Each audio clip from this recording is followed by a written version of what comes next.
Tillman and Moritz from SuitePad. We're a Berlin-based startup company. The basic idea behind SuitePad is that we replace in hotel rooms the guest directory, the telephone, the remote control, the spa brochure, the room service information, the TV guide, information on the city and the Bible, and put them on a single tablet PC. We've been doing that for a year now, and we're active in 10 different countries.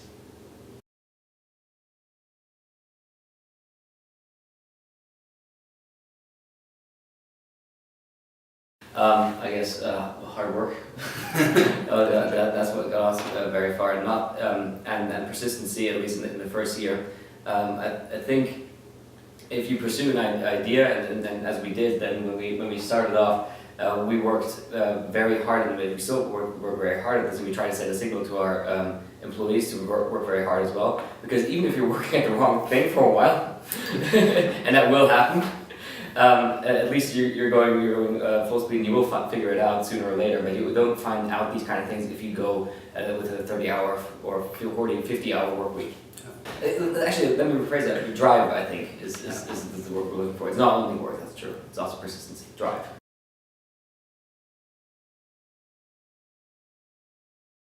I think if two people who have drive meet, the chances are very well that the drive of the one person will also help the other person in order not to lose his drive. Because and I think even in a friendship you have it that you sometimes feel, oh, I could work a little bit more. I don't know if this feeling is stronger when you're working with a friend, or if it's stronger when you're working with a stranger. Although I would never recommend to found a company with a total stranger, because I think the most important thing when you start a company, you should definitely know the person. I don't think you have to necessarily be a friend with a person, but I think it's good to know who you're going to meet every morning, who you're going to spend hours and hours every day with. Because if you have the feeling that you don't want to come into the office because that person is there and you don't like it, then you definitely shouldn't start a company with such a person.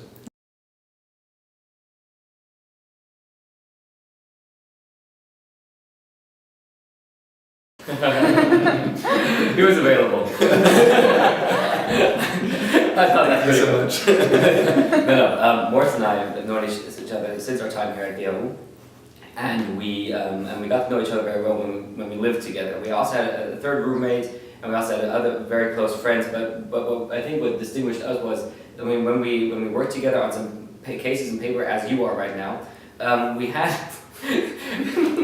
We had one very, very low point in our friendship. I think that was the time, it was probably a split second from the time that I threw the pen, that it hit you, or hit the wall behind you, I don't know. But that was, I think, the lowest point in our friendship so far. And why I'm telling this is the core competency there was actually being able to sit through a conflict and get on again and get the work done. We got a great actually, one of the few ones actually on my report card in that project. And that was a great thing, because I knew that we would pull through.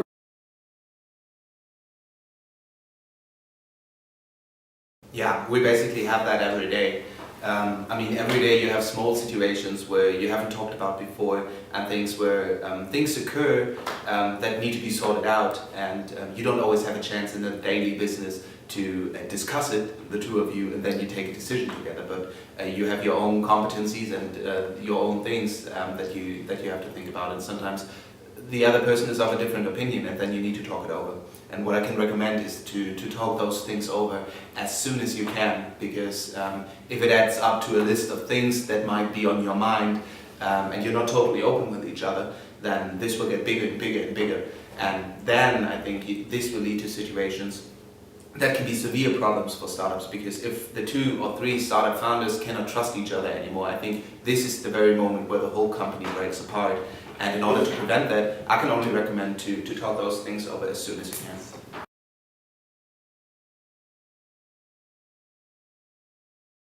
I mean, before I started SuitePad, I started cloudnumbers.com, which didn't work out for various reasons. Maybe, I mean, of course, also for team reasons, because we're a founding team of 3. I had 2 technical co-founders, and we split up, or one of them left us round about like half a year after we started the company. And yeah, I mean, this is probably a case where I didn't know the person too well at the very beginning, and the pace and the drive two of the co-founders had were different to what the other co-founder had, and this led to a problem. But I don't think that this would have been the only reason why the company didn't succeed, but it was definitely one of the reasons.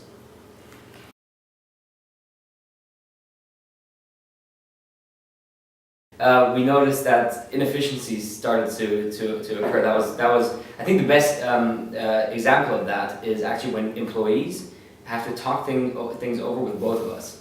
So a developer would then come with a solution. He would go to Moritz and explain the solution to Moritz. Then I would barge in and he would explain the whole thing to me again. And that alone was already lost time. So we decided that, I think it was end of last year around Christmas, that we decided to split roles. And there it actually was pretty apparent, and I think we've then started to diverge a little bit dive deep into our roles. Moritz is on the sales side. Moritz does PR, media, marketing, and most importantly sales. And I'm on the product side with a now a bit more growing part where I actually have to take care of the customers that we have. So Moritz gets the customers in, I take care of the customers we have. And so it's basically a mix of product and sales.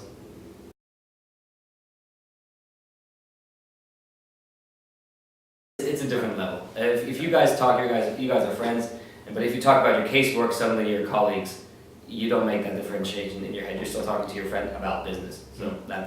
So I wouldn't even say it's on the same level. It's somehow on a different level. It's a professional level, friendship level.